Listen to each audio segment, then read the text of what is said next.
Hi friend, welcome to the NBS Academy. This is fifth lecture of the Industrial Engineering. थोड़ा सा मैं recall कराता हूँ fourth lecture का। फोर्थ लेक्चर में हम लोग क्या डिस्कस कर रहे थे? Deterministic inventory model for the price break condition. Price break condition के लिए हम लोग ने EOQ निकालना सीखा था, इकोनॉमिकल ऑर्डर क्वांटिटी, TIC निकाला था, टोटल इन्वेंट्री कॉस्ट, और टोटल एनुअल कॉस्ट TAC निकाला था। ठीक है, अब ये बात आता है कि अभी तक दोनों जो केस पड़ा था, एक सिंपल और प्राइस ब्रेक वाला, दोनों केस में क्या था कि हम लोग अपना इन्वेंट्री कहीं से परचेस करके लाते थे। ठीक है, लेकिन कई कंपनियां क्या करती है, प्रेफर करती है अपना इन्वेंट्री खुद से मैन्युफैक्चर करना। ठीक है, एज ए पार्ट टाइम। ठीक है ना, उसको एज ए पार्ट टाइम उन लोग क्या करती है, प्रेफर करती है अपना इन्वेंट्री खुद से बनना। एज फॉर एग्जांपल किस तरह से होता है कि मान लीजिए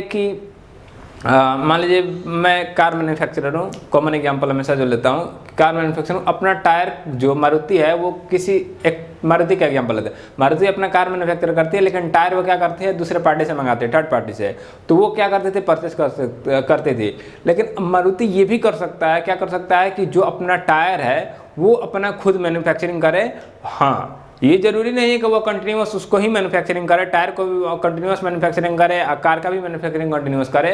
हो सकता है कि उसको शॉर्ट टाइम के लिए मैन्युफैक्चरिंग है, जैसे महीने में उसको 5 दिन उस प्लांट को चलाए, 5 दिन में अपना जितना इन्वेंटरी रिक्वायरमेंट था उसको बनाकर फिर उसको बंद कर दे, फिर जब जरूरत होगा तब फिर उसको बनाएगा, फिर अपना बंद कर देगा। इस तरह से मतलब अपना इन्वेंटरी को अपना खुद से अपने प्रोडक्शन हाउस से मंगाकर अपना फुलफिल करे अपने नीड्स को।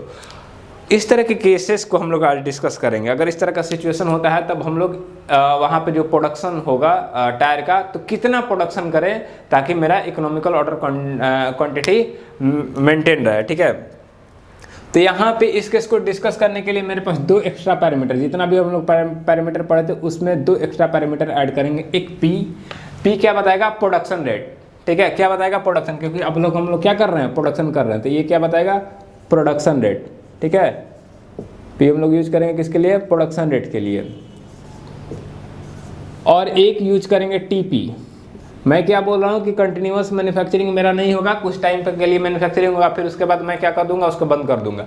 जो टीपी बताएगा वो क्या बताएगा, प्रोडक्शन टाइम, क्या कितने देर तक प्रोडक्शन किया जाएगा। ठीक है, प्रोडक्शन टाइम।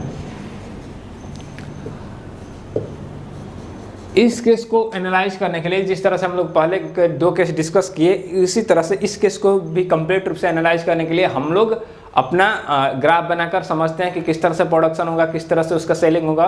ठीक है, उस चीज़ को समझते हैं। तो पहले जैसा ही ग्राफ बनाएंगे, ये मेरा वाई एक्सिस हो गया, ये मेरा एक्स एक्सिस हो गया। एक्स एक्सिस पे हम लोग क्या रखते थे, टाइम रखते थे, तो यहाँ पे भी हम लोग क्या रखेंगे, टाइम रखेंगे इन ईयर में, ईयर के टर्म में ये टाइम रखेंगे। और इधर मेरा क्या रहता था, क्वांटिटी, क्या रहता था, क्वांटिटी। वाई एक्सिस पे क्वांटिटी रहता था, वाई एक्सिस पे हम लोग क्वांटिटी रखेंगे। मेरे दोस्त, मैं अपना इन्वेंट्री खुद से मैन्युफैक्चर कर रहा हूँ। कहने का मतलब, अगर आज मेरा पहला डे है, फर्स्ट डे है, तो आज 0 डे है। ठीक है ना, अभी इन्वेंट्री जैसे ही स्टार्ट करूँगा, जैसे जैसे टाइम बढ़ते जाएगा, क्या मैं बोल रहा हूँ कि आज मेरा पहला दिन है, आज से मैं मैन्युफैक्चरिंग करना स्टार्ट किया। आज मैंने 10 प्रोडक्ट बनाया।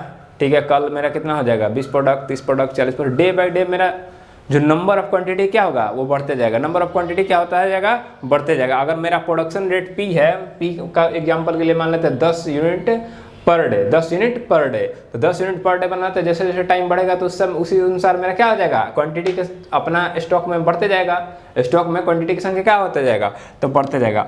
मैं मानता हूँ कि ये मेरा जो प्रोडक्शन रेट है, प्रोडक्शन रेट P क्या बता रहा होगा, स्लोप बता रहा होगा इस लाइन का जो मैं अभी बना रहा हूँ, ये मेरा प्रोडक्शन रेट है। इस हिसाब से मेरा क्या हो रहा है, प्रोडक्शन हो रहा है। तो जैसे जैसे टाइम बढ़ते जाएगा वैसे वैसे मेरा क्या हो जाएगा, प्रोडक्शन भी बढ़ते जाएगा। ये किसका स्लोप है, P का।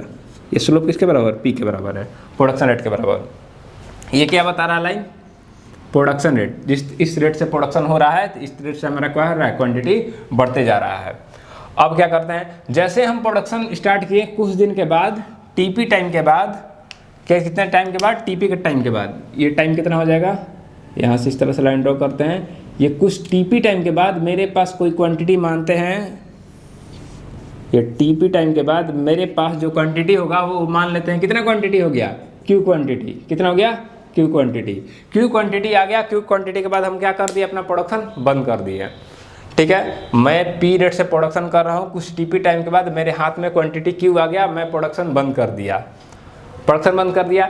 अब मेरे पास इन्वेंट्री में कितना संख्या हो गया, क्यू। अब क्यू आ गया, जो मैं पहले क्यू क्या करता था, दूसरे से मंगाता था, अब दूसरे से मंगा कर नहीं, खुद से अपना मैन्युफैक्चरिंग कर रहा हूँ, कुछ टाइम लग रहा है टीपी, टीपी टाइम के बाद मेरे पास क्या हो गया, आ गया। तो पहले जो लीड टाइम होता था, ये लीड टाइम, आज ऑर्डर प्लेस किया, ऑर्डर आया, कुछ टाइम वो भी लेता था, लीड टाइम लगता था, लेकिन वहाँ पे क्या होता था, अचानक मेरे पास सडनली क्या होता था, प्रोडक्ट आ जाता था। तो अचानक क्या हो रहा था, इन्वेंट्री में, अपना इन्वेंट्री में अचानक प्रोडक्ट बढ़ जाता था, 0 टाइम के अंदर ही अचानक प्रोडक्ट बढ़ जाता था। लेकिन इस केस में क्या हुआ, मेरे पास अचानक प्रोडक्ट नहीं है, कुछ टाइम लगा, टीपी टाइम लगा, टीपी टाइम के बाद मेरे पास इन्वेंट्री में टोटल क्वांटिटी कितना हो गया, क्यू हो गया। ठीक है भाई, इन्वेंट्री में मेरा टोटल क्वांटिटी क्यू हो गया। लेकिन मेरे दोस्त, मैं अपना प्रोडक्ट उधर मैन्युफैक्चरिंग कर रहा हूँ, उधर टायर क्या हो रहा है, मैन्युफैक्चरिंग हो रहा है। लेकिन मैन्युफैक्चरिंग के साथ साथ ये भी तो है कि जहाँ से टायर मैन्युफैक्चरिंग हो रहा है, वो आज असेंबल भी हो रहा होगा, कुछ उसका क्वांटिटी आज असेंबल भी हो रहा होगा। क्योंकि आज से मैंने जब मैन्युफैक्चरिंग स्टार्ट किया होगा, तो साथ साथ जो उधर जो असेंबलिंग करने वाला होगा कार में टायर का, वो भी तो चल रहा होगा, वो तो बंद नहीं है। तो वो क्या करेंगे, मेरे पास से जो टायर अभी मैं मैन्युफैक्चरिंग का, उसमें से कुछ पार्ट क्या कर रहे होंगे, ले जा रहे होंगे। तब मानते हैं कि मेरा जो टोटल डिमांड था वो कितना था, डी था। टोटल डिमांड कितना हम लोग मान के चलते थे, डी। तो डी डिमांड है, तो मेरा डिमांड रेट स्मॉल डी से डिनोट करते थे। डिमांड रेट किससे डिनोट करते थे, स्मॉल डी से। तो पी प्रोडक्शन रेट है, डी क्या है, डिमांड रेट है। तो पी माइनस डी क्या बता रहा होगा, मेरा करंट सिचुएशन अभी कितना है। समझने का बात समझिए, मेरा डेली का मैन्युफैक्चरिंग रेट है 10 यूनिट पर डे, और जो असेंबलिंग हो रहा है वो क्या हो रहा है, 5 यूनिट पर डे। तो मतलब रोज रोज मेरे नेट जो इन्वेंट्री है, जो मेरे हाथ में रह रहा है, वो कितना रह रहा है, 5। कितना रहा है, 5। वो कैसे मैंने निकाला, P माइनस डी करके। तो मैं क्या बोलूँगा, जो एक्चुअल जो मेरे पास बच रहा होगा, एक्चुअल जो मेरे पास बच रहा होगा, वो कितना बच रहा होगा, P माइनस डी के रेट से बच रहा होगा। किसके रेट से बच रहा होगा, P माइनस डी के रेट से। बात समझिए, मेरे पास जो एक्चुअली में जो बच रहा होगा, वो किस रेट से बच रहा होगा, P माइनस डी के रेट से। किससे, P माइनस डी के रेट से। P से बना था, लेकिन D उधर कंज्यूम भी हो रहा था, इसलिए जो एक्चुअली जो मेरे पास बच रहा होगा, वो किससे बच रहा होगा था, P माइनस डी रेट से बच रहा होगा। किस रेट से बच रहा, P माइनस डी रेट से। अगर P माइनस डी रेट से बच रहा होगा, तो TP टाइम में कितना बच रहा होगा, TP टाइम में मेरे पास क्वांटिटी मानते हैं कितना बच रहा होगा, QM। क्या मान लेते हैं कि यहाँ पे कितना बच रहा होगा, QM। मैं मैन्युफैक्चरिंग कितना किया हूँ, TP टाइम में Q मैन्युफैक्चरिंग किया हूँ, लेकिन TP टाइम के बाद अगर मैं इन्वेंट्री अपना चेक करूंगा तो कितना बचा होगा, QM बचा होगा। क्यों, क्योंकि उसमें से डी रेट से कंज्यूम भी हो रहा था। क्या हो रहा था, डी रेट से कंज्यूम भी हो रहा था, डी रेट से कंज्यूम भी हो रहा था। तो ये क्यू क्या है, ये जो क्यू क्वांटिटी आया है, ये मैन्युफैक्चर्ड क्वांटिटी है। क्यू मैंने मैन्युफैक्चरिंग किया, लेकिन मेरे हाथ में कितना बचा, QM बचा। कितना बचा, QM बचा। ठीक है, तो ये समझ गए। QM मैन्युफैक्चरिंग करने के बाद अब मैंने अपना मैन्युफैक्चरिंग बंद कर दिया। मैन्युफैक्चरिंग बंद कर दिया, तो अभी तो मेरा असेंबलिंग लाइन तो कंटिन्यूस चलेगा। मैं शॉर्ट टर्म के लिए मैं मैन्युफैक्चरिंग करूंगा, लेकिन असेंबलिंग लाइन जो है टायर का, वो तो कंटिन्यूस चल रहा है। तो वो कंटिन्यूस चल रहा है, तो वो अभी भी क्या कर रहा होगा, डी रेट से यहाँ से कंज्यूम कर रहा होगा। क्या कर रहा होगा, डी रेट से कंज्यूम कर रहा था। कंज्यूम कर रहा है, तो थोड़ी देर के बाद ये फिर क्वांटिटी क्या हो जाएगा, 0 हो जाएगा। लेकिन 0 होने से पहले मैं क्या कर दूंगा, अपना 0 हो गया। ठीक है, जैसे ही 0 हुआ, उसी दिन फिर से मैं अपना प्लांट प्रोडक्शन वाला प्लांट क्या कर दूंगा, चालू कर दूंगा। फिर वो प्रोडक्शन पी रेट से स्टार्ट कर दिया होगा, लेकिन एक्चुअली में जो बच रहा होगा कितने रेट से, P माइनस डी रेट से बच रहा होगा। फिर उसी तरह से आगे साइकिल चलता रहेगा। हाथ में कितना बचेगा, QM। मैन्युफैक्चरिंग कितना कर रहा हूँ, Q। ये क्या रहा है, डी रेट से कंज्यूम हो रहा है। किस रेट से कंज्यूम हो रहा है, डी रेट से कंज्यूम हो रहा है। यहाँ पे कोई प्रोडक्शन नहीं हो रहा है, इसलिए स्लोप नीचे जाने लगा। डी रेट से केवल कंज्यूम हो रहा है। यहाँ पे क्या हो रहा था, पी रेट से मैन्युफैक्चर हो रहा था, लेकिन डी रेट से कंज्यूम हो रहा था, तो स्लोप हल्का डाउन हुआ था। ठीक है, बात समझ गए, बिल्कुल समझ गए। अगर इसको मैं पहले जैसा कंपेयर करूं, अगर इस चीज को मैं पहले जैसा कंपेयर करूं, तो मैं क्या बोलूँगा, मैं बोलूँगा मेरे दोस्त, मेरे पास क्यू क्वांटिटी था स्टार्टिंग में। अगर पहले जैसा मैं बनाऊँ, मैं बोलूँगा क्यू क्वांटिटी था मेरे पास, लेकिन उसको मैं इस डी रेट से कंज्यूम करा। इसको स्लोप के एक साथ मैच करते हैं, हल्का टेढ़ा मेढ़ा बन रहा होगा, लेकिन टेंशन नहीं लेना है, ये डी रेट से कंज्यूम हो रहा होगा। ठीक है, डी रेट से कंज्यूम हो रहा था। तो 2 मैन्युफैक्चरिंग के बीच में टाइम गैप कितना बचा, T। 2 मैन्युफैक्चरिंग के बीच में टाइम गैप कितना बच रहा है, T। ठीक है, अब मैं इस बात को थोड़ा सा अब हम लोग डिटेल में समझते हैं क्या हुआ। फिर से मेरा आज कंपनी मैन्युफैक्चरिंग करने लगा प्रोडक्ट का, अपना इन्वेंट्री खुद से मैनेज करने के लिए। मैंने आज से स्टार्ट किया, पी रेट से मैं बना रहा था। अब मेरे को पता था कि डिमांड मेरा कितना है, डी है। डिमांड मेरा कितना है, डी है। मेरे को एन टाइम मैन्युफैक्चरिंग करना है, सेट कर दिया कितना टाइम मैन्युफैक्चरिंग करना है, एन टाइम। तो जो मैं क्यू बनाऊंगा एक बार में कितना बनाऊंगा, क्यू कितना बनाऊंगा, डी बाई एन बनाऊंगा। मैं बोल दिया कि मेरा भाई साल भर में 4 बार प्रोडक्शन वाला जो हाउस है उसको चलाना है। जो मैं ये जो प्रोडक्ट टायर का जो मैन्युफैक्चरिंग कर रहा है, उस जो प्रोडक्शन कर रहा है उसको महीने साल भर में सिर्फ 4 बार चलाना है, मतलब 4 बार रन करना। एन कितने बार है, 4 बार। मैं बोलूँगा कितना क्वांटिटी बनाना पड़ेगा, Q equal to D by N quantity बनाना पड़ेगा एक बार में। एक मैन्युफैक्चरिंग सेटअप में कितना बनाना पड़ेगा, डी बाई एन। मैंने बोला ठीक है, मैं क्यू क्वांटिटी बना दिया पी रेट से। ये क्या है, पी रेट से मैंने बनाने लगा। लेकिन मेरे दोस्त पी रेट से मैं बना रहा था, साथ साथ डी रेट से क्या हो रहा था, कंज्यूम भी हो रहा था। तो एक्चुअली में जो मेरे पास रह रहा है इन्वेंट्री को, उसको मैंने जब एनालाइज करने गया तो मैं देखा कि मेरे पास जो क्वांटिटी है वो कितना है, क्यूएम है। टीपी टाइम के बाद मेरे पास इन्वेंट्री कितना है, क्यूएम है। फिर उसके बाद क्या है, डी रेट से कंज्यूम मेरा खत्म हो गया। जैसे ही खत्म हुआ फिर मैंने प्रोडक्शन को चालू किया, फिर क्यूएम बना टीपी टाइम में। फिर उसके बाद इसी तरह से साइकिल कितने बार बना साल भर के अंदर ऐसा साइकिल 4 बना। कितना साइकिल बना, 4 बार, क्योंकि 4 बार मैंने प्रोडक्शन किया था। ठीक है, बात समझ गया, क्लियर हो गया। अब ये साइकिल को समझ गए। अब हम लोग आते हैं समझने कि डिफरेंस क्या हुआ होगा। पहला केस जो सिंपल केस था और इस केस में डिफरेंस क्या होगा। मेरे दोस्त डिफरेंस ये था कि मेरे पास इनिशियल हमेशा से ही क्वांटिटी शुरू में ही टाइम इक्वल टू 0 में ही मेरे पास क्वांटिटी कितना हो जा रहा था, 0।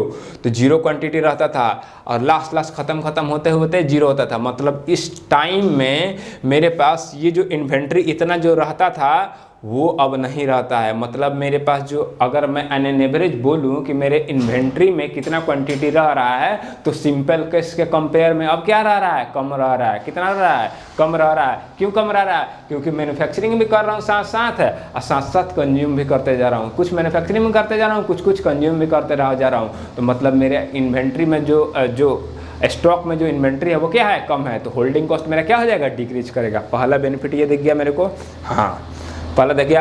अब आते हैं, अब मेरे को परचेस नहीं करना है, अपना मैन्युफैक्चरिंग खुद से करना है। अपना मैन्युफैक्चरिंग क्या करना है, खुद से करना है। ये दूसरा डिफरेंस हो गया, ठीक है। अब हम आते हैं क्या करने, अब हम लोग निकालते हैं कि अगर इस तरह से मेरा सेटअप चला तो मेरा एनुअल कॉस्ट कितना पड़ेगा, टोटल एनुअल कॉस्ट कितना पड़ेगा। उसके लिए मैं कुछ रिलेशन जो पैरामीटर है उसको रिलेट कर देता हूँ। क्यू और क्यूएम के बीच में रिलेशन लाते हैं। सबसे पहला जो क्यूएम है वो क्यूएम कितने में होगा, पी माइनस डी रेट से मेरा कंपनी एक्चुअली में चल रहा है। पी माइनस डी रेट से स्टॉक मेरे पास बढ़ते जा रहा है, क्योंकि पी से कंज्यूम कर रहा हूँ, पी से बढ़ा रहा हूँ, डी से कंज्यूम कर रहा हूँ। तो पी माइनस डी रेट से चल रहा है टीपी टाइम के लिए। तो अब जाके मेरा कितना बन रहा है क्वांटिटी, क्यूएम बन रहा है। ये क्यू को लिखें, क्यू में क्या हो रहा है, मैं पी रेट से बना रहा हूँ, टीपी टाइम में मेरे पास कितना क्वांटिटी हो जाएगा। अगर मैं पी रेट से बनाते रहा, कोई कंज्यूम नहीं करूँ, तो टीपी टाइम में मेरे पास क्वांटिटी कितना हो जाएगा, पी क्यू क्वांटिटी हो जाएगा। अगर दोनों में देखा जाए तो टीपी क्या है, कॉमन है, तो दोनों को डिवाइड कर दें तो क्यूएम बराबर क्या हो जाएगा, क्यूएम बराबर हो जाएगा Q P minus D divided by P.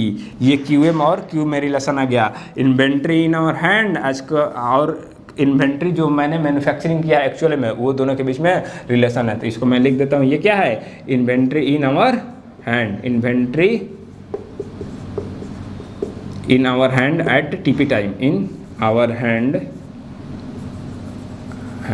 Eight TP time के बाद मेरे पास जो इन्वेंट्री इन आवर हैंड कितना है, क्यू किसके बराबर है, Q multiply with P minus D divided by P. ठीक है, थोड़ा सा लाइट क्या है ना, अभी लाइट कट गया है, कट जाने के कारण अभी थोड़ा सा आपको उस तरह का क्लैरिटी नहीं आ रहा होगा, लेकिन इसके साथ कंप्रोमाइज़ कीजिएगा थोड़ा बहुत, क्योंकि हम लोग पीछे चल रहे हैं सिलेबस के अनुसार, कर रहे हैं कवर जल्दी। तो ये रिलेशन आ गया। अब मैं इसको मिटाता हूँ और हम लोग अपने आते हैं जो क्वेश्चन सॉल्व करने के लिए जो फॉर्मूला मेरे को जनरेट करना उस पर आते हैं। ठीक है, सीधे अब किस तरह से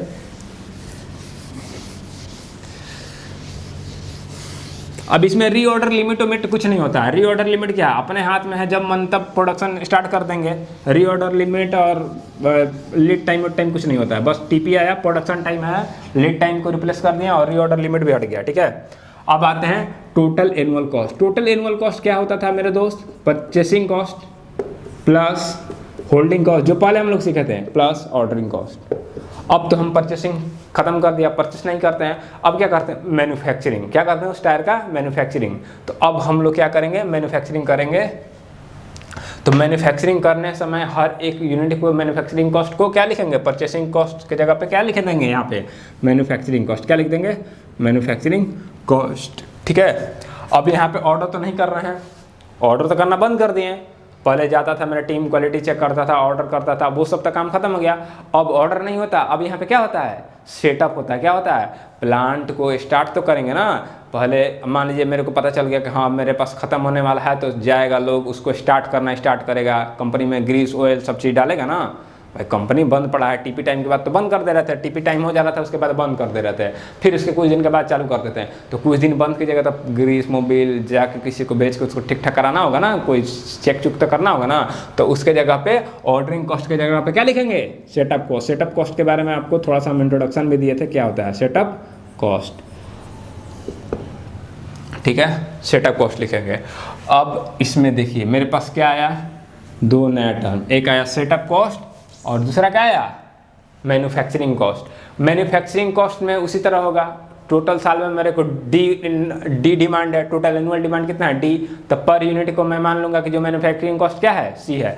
पर यूनिट मैन्युफैक्चरिंग कॉस्ट क्या है, सी है। सी को क्या मानेंगे, पर यूनिट मैन्युफैक्चरिंग कॉस्ट, ताकि मतलब फॉर्मूला याद करने में आसानी रहे। सी क्या है, पर यूनिट मैन्युफैक्चरिंग कॉस्ट। और उसी तरह से सेटअप करेंगे, तो सेटअप करने में जो पैसा लगेगा उसको पर यूनिट पर डिवाइड कर देंगे। पर यूनिट मेरा कितना सेटअप कॉस्ट लग रहा है, तो मैं मान लूंगा पर यूनिट सेटअप कॉस्ट को भी किससे डिनोट कर दूंगा, सी नोट से। किसको डिनोट कर दूंगा, सी नोट से, पर यूनिट सेटअप कॉस्ट। सी नोट से क्या डिनोट कर दूंगा, पर यूनिट सेटअप कॉस्ट, ताकि ये इसलिए मैं कर रहा हूँ ना। और सी नोट को हम लोग ऑर्डरिंग कॉस्ट भी डिनोट करते थे, लेकिन सी नोट को मैं यहाँ पर यूनिट सेटअप कॉस्ट लिख दे रहा हूँ, और सी को क्या बोल रहा हूँ, पर यूनिट मैन्युफैक्चरिंग कॉस्ट लिख दे रहा हूँ। इसलिए मेरे दोस्त इसलिए लिख रहा हूँ क्योंकि जब मेरा लास्ट में फॉर्मूला जो आएगा ना, वो पिछले जैसा ही आपको दिखेगा। अब पिछले जैसा दिखेगा तो याद करने में भी आसानी हो जाएगा।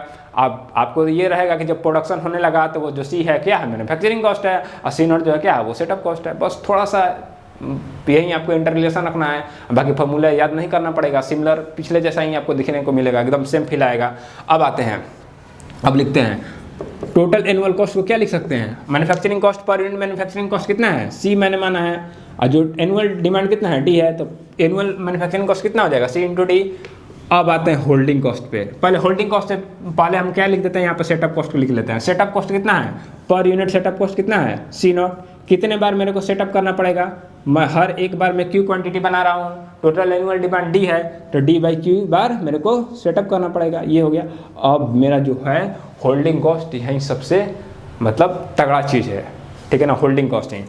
मेरे दोस्त मैं क्या बोल रहा हूँ, होल्डिंग कॉस्ट ही तगड़ा चीज़ है। पहले जो होल्डिंग कॉस्ट निकालते थे उस समय हम लोग क्या किए थे कि इनिशियली में मेरे पास क्यू क्वांटिटी आ जाता था एंड ट्रेंगल का फॉर्मेशन हो गया था, तो मैं बोला an average queue by to क्या रहता है, क्वांटिटी मेरे पास रहता है। एन एवरेज कितना क्वांटिटी रहता है, क्यू बाई टू। लेकिन इसके केस में आप देखे होंगे तो इस तरह से ग्राफ रहता था, इन्वेंट्री इन आवर हैंड का इस तरह से, ठीक है, देखे होंगे इस तरह से ट्रेन बना रहता था।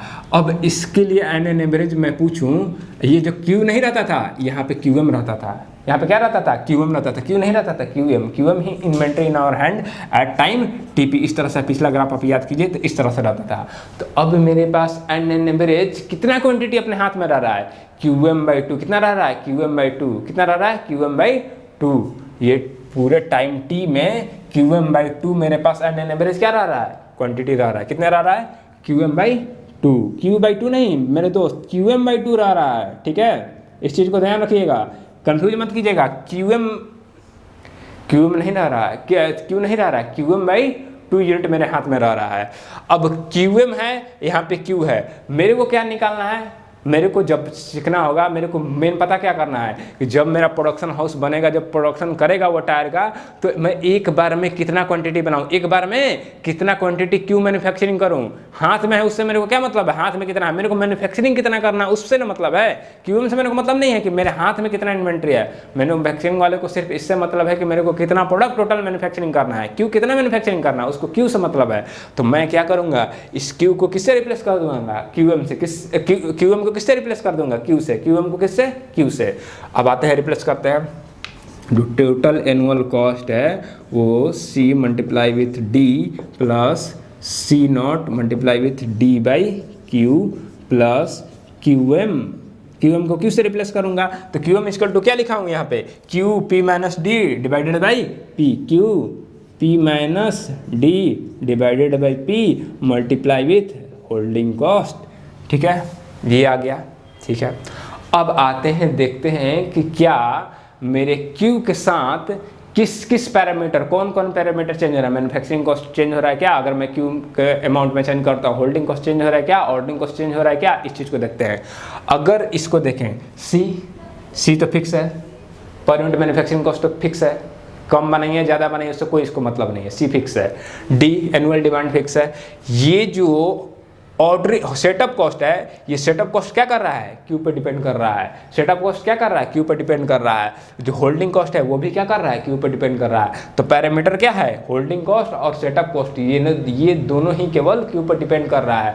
तो जैसे सिंपल केस में दोनों एक दूसरे पर डिपेंड कर रहा था, तो हम लोग ग्राफ बनाकर सीखे थे ना कि होल्डिंग कॉस्ट क्या हो रहा है, जो होल्डिंग कॉस्ट था यहाँ पे, होल्डिंग कॉस्ट की जगह होल्डिंग कॉस्ट क्या हो रहा था, इस तरह से जैसे जैसे क्यू बढ़ते जा रहा था वो क्या होते जा रहा था, बढ़ते जा रहा था। जैसे जैसे क्यू बढ़ता था उस समय मेरा होल्डिंग कॉस्ट भी क्या बढ़ते जा रहा था। लेकिन क्यू के साथ जो ऑर्डरिंग कॉस्ट है, यहाँ ऑर्डरिंग कॉस्ट की जगह पर क्या है, सेटअप कॉस्ट। सेटअप कॉस्ट क्या होता जा रहा है, घटते जा रहा था। तो हम लोग बोले कि इकोनॉमिकल ऑर्डर क्वांटिटी निकालने के लिए, बेस्ट क्वांटिटी निकालने के लिए हमको दोनों को इक्वेट करना पड़ेगा। उसी तरह से बेस्ट क्वांटिटी निकालने के लिए, ये तो टोटल एनुअल कॉस्ट का फॉर्मूला हो गया, ये तो आपको याद रखना है। ठीक है, ये अलग चीज़ आ गया। लेकिन अब हम लोग यहाँ से देख लिए कि ये जो पैरामीटर है वो क्या है, इंडिपेंडेंट है। क्या है, इंडिपेंडेंट है। ये जो पैरामीटर है वो क्या है, डिपेंडेंट है। क्या है, डिपेंडेंट है। ये भी क्या है, डिपेंडेंट है। किस पे, क्यू पे। ये दोनों डिपेंड कर रहा है किस पे, क्यू पे। लेकिन ये क्या है, इंडिपेंडेंट है। अब मेरे दोस्त ये इंडिपेंडेंट है, ये डिपेंडेंट है, दोनों पैरामीटर। तो दोनों को हम लोग इक्वेट करके क्या निकाल सकते हैं, इकोनॉमिकल ऑर्डर क्वांटिटी क्या निकाल सकते हैं, economical order quantity for the manufacturing system. अब यहाँ से दोनों को इक्वेट करते हैं, किसको, ये मेरा क्या है, सेटअप कॉस्ट को इक्वेट कर देते हैं किसके साथ, मैन्युफैक्चरिंग होल्डिंग कॉस्ट के साथ। जैसे होल्डिंग कॉस्ट के साथ इक्वेट करेंगे कितना आएगा, दोनों को इक्वेट कर दिए। यहाँ से इक्वेट करके क्यू का वैल्यू निकालते हैं। जो क्यू का वैल्यू आएगा उसको हम लोग क्यू स्टार से डिनोट करेंगे कि इस क्वांटिटी पे अगर मैं मैन्युफैक्चरिंग करता हूँ एक सेटअप में, तो वो जो मेरा टोटल एनुअल कॉस्ट या टोटल इन्वेंट्री कॉस्ट है वो क्या होगा, मिनिमम होगा।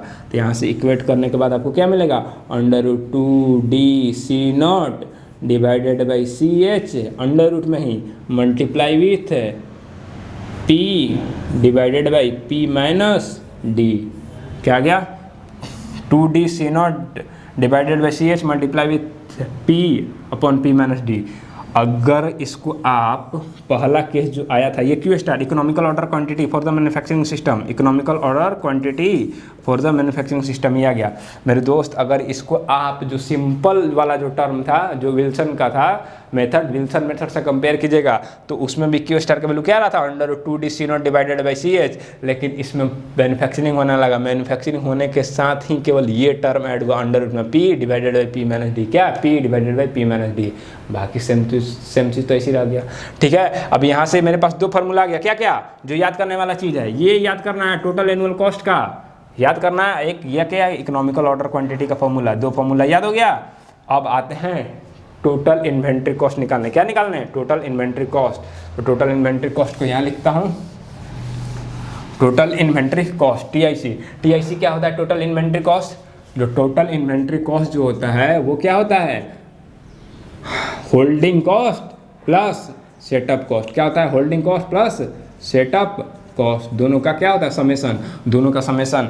अगर मेरे को TIC निकालना है तो होल्डिंग कॉस्ट का ये जो वैल्यू है उसको यहाँ पुट कर देंगे, प्लस जो सेटअप कॉस्ट का जो वैल्यू है यहाँ पे पुट कर देंगे। ठीक है, पुट करके देखते हैं क्या आता है, total inventory cost equal to holding cost कितना आ जाएगा, QP minus D divided by P multiply with C H plus बताते हैं प्लस सेटअप कॉस्ट कितना आ गया है D divided by Q multiply with C nought, ये आ गया। अब यहाँ पे क्या आ गया मेरा टोटल इन्वेंट्री कॉस्ट का फॉर्मूला, किसका आ गया टोटल इन्वेंट्री कॉस्ट का फॉर्मूला। अब ये total inventory cost at order Q, at order Q, अगर क्यू अमाउंट ऑर्डर करता हूँ तो टोटल इन्वेंट्री कॉस्ट कितना होगा, इतना होगा, ठीक है।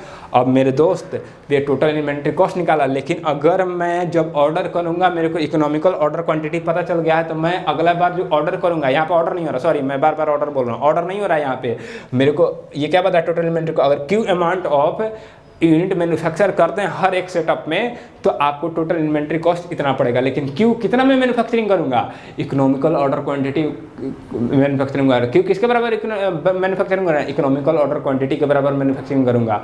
अगर मैं इकोनॉमिकल ऑर्डर क्वांटिटी के बराबर मैन्युफैक्चरिंग करता हूँ तब मेरे पास जो टोटल इन्वेंट्री कॉस्ट है वो कितना आता है उसको समझते हैं। उसके बाद मेरा टोटल इन्वेंट्री कॉस्ट कितना आता है उसको समझते हैं। टोटल इन्वेंट्री कॉस्ट कैसे निकालेंगे, क्यू के जगह पे किसका वैल्यू पुट कर देंगे, क्यू स्टार का, इकोनॉमिकल ऑर्डर क्वांटिटी का। जैसे क्यू के जगह पे क्यू स्टार का वैल्यू पुट कीजिएगा इकोनॉमिकल ऑर्डर क्वांटिटी का, तो उसी तरह से जो TIC है total inventory cost eight economical order quantity, इसको स्टार से डिनोट करते हैं, ठीक है। वो कितना हो जाएगा, वो हो जाएगा आपको √2D पुट करके देख लीजिएगा C0 CH, ठीक है, मल्टीप्लाई विथ ये जो P ये क्या होता है चेंज हो जाता है, P minus D divided by P, P minus D divided by P, P minus D divided by P, समझ गए।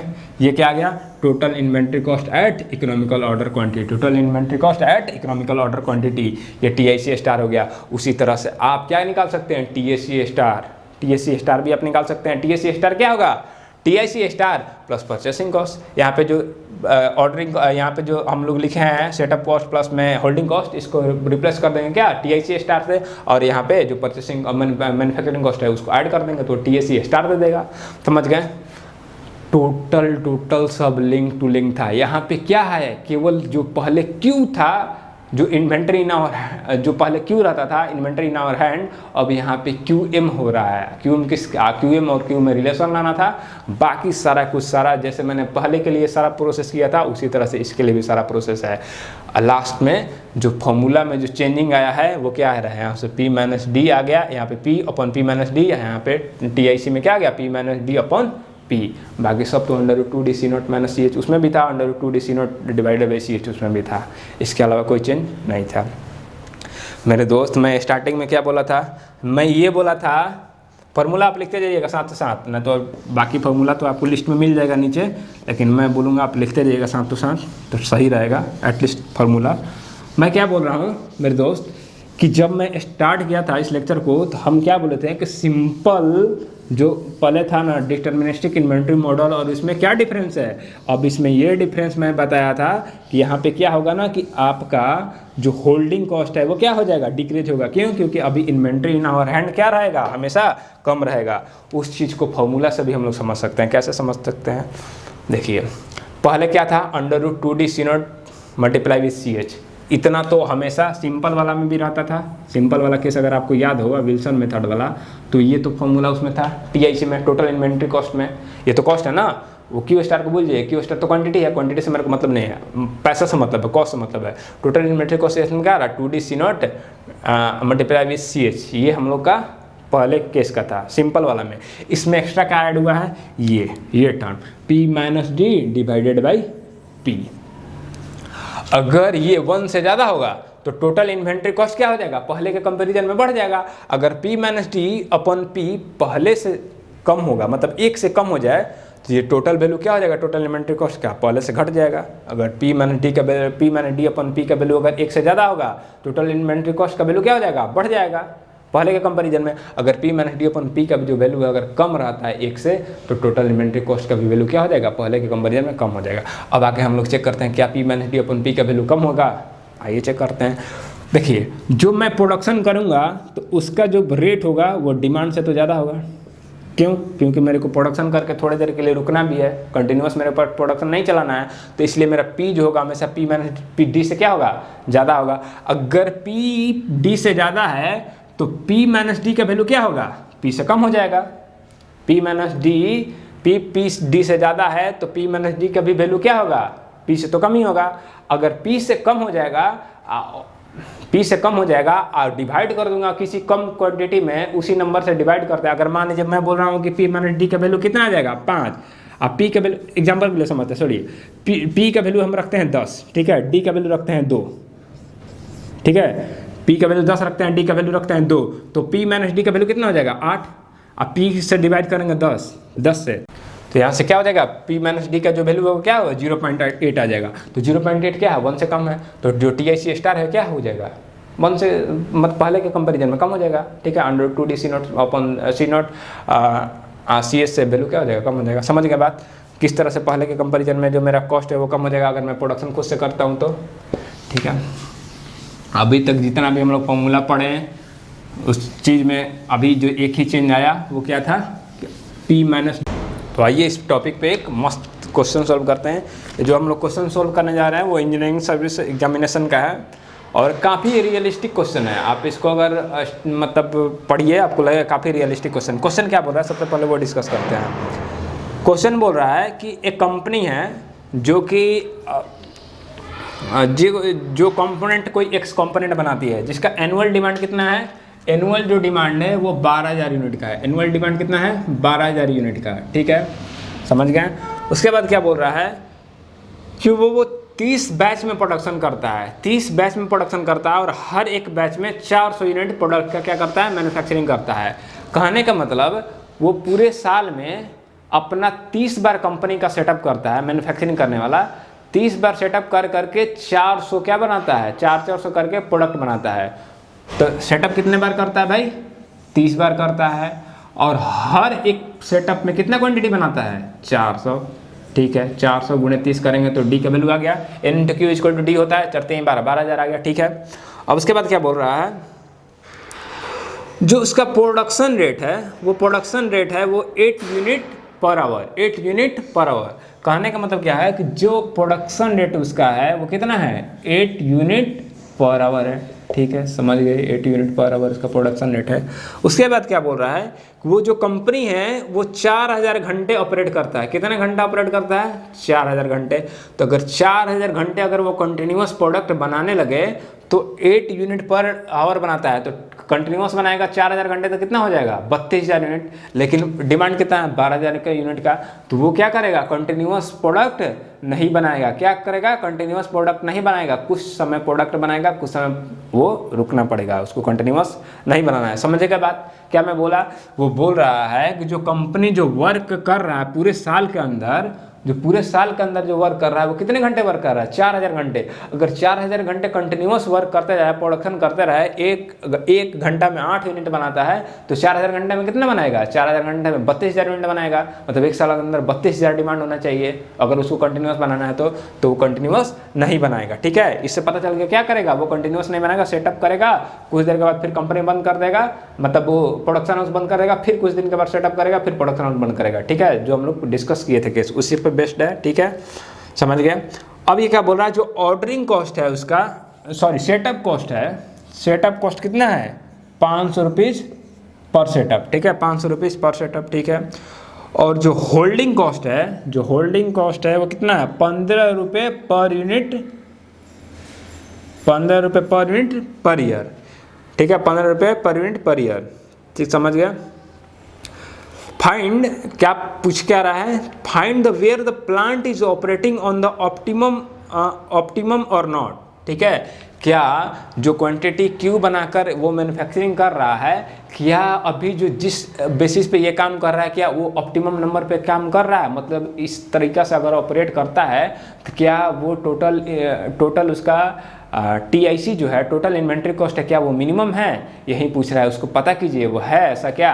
तो हम लोग बोलेंगे सबसे पहले चेक कर लेते हैं कि इकोनॉमिकल ऑर्डर क्वांटिटी क्या आता है। अगर इकोनॉमिकल ऑर्डर क्वांटिटी के बराबर ये जो क्वांटिटी मैन्युफैक्चरिंग कर रहा है दोनों मैच कर जाए तो सही है, सबसे पहला क्वेश्चन यही पूछा है। तो हम लोग आते हैं पहले क्यू स्टार निकालेंगे। क्यू स्टार क्या होता है भाई, Q star = √2DC0 divided by CH। अगर मैन्युफैक्चरिंग करता है तो P - D हम लोग यूज़ करते हैं, ठीक है। अब डी भी दिया, सी नोट भी दिया, सी एच भी दिया है, पी भी दिया है, लेकिन डी क्या है, डी पता नहीं है। डी निकालते हैं। 4000 घंटे काम करता है। कितने घंटे कंपनी काम कर रहा है? 4000 घंटे। 4000 घंटे में 12000 प्रोडक्ट का सप्लाई कर देता है। 4000 घंटे में 12000 प्रोडक्ट का सप्लाई कर देता है, तो उसका डिमांड रेट कितना है? 3 यूनिट पर आवर। भाई ना 4000 घंटे में भाई वो 12000 यूनिट सेल करता है, तो हर एक घंटे में कितना सेल कर रहा होगा? 3 unit per hour. Production rate मेरे को मिलेगा 8 यूनिट पर आवर, और जो डिमांड रेट है वो कितना है? 3 यूनिट पर आवर। तो यहाँ से क्यू स्टार निकालते हैं। क्यू स्टार कितना आ जाएगा? 12 × 10⁻³ डिवाइडेड बाई सी एच का वैल्यू कितना है? 15 मल्टीप्लाई विथ पी का वैल्यू कितना है भाई? 8 - 3 p - d, यानी 8 - 3 कितना आ जाएगा? 5। इसको सोल्व करते हैं। इसको सोल्व करेंगे तो क्या आएगा? 1 मिनट मार्कर थोड़ा सा, हाँ। p अगर इसको सोल्व करते हैं तो कितना आएगा? q का जो वैल्यू आएगा वो कितना आ जाएगा?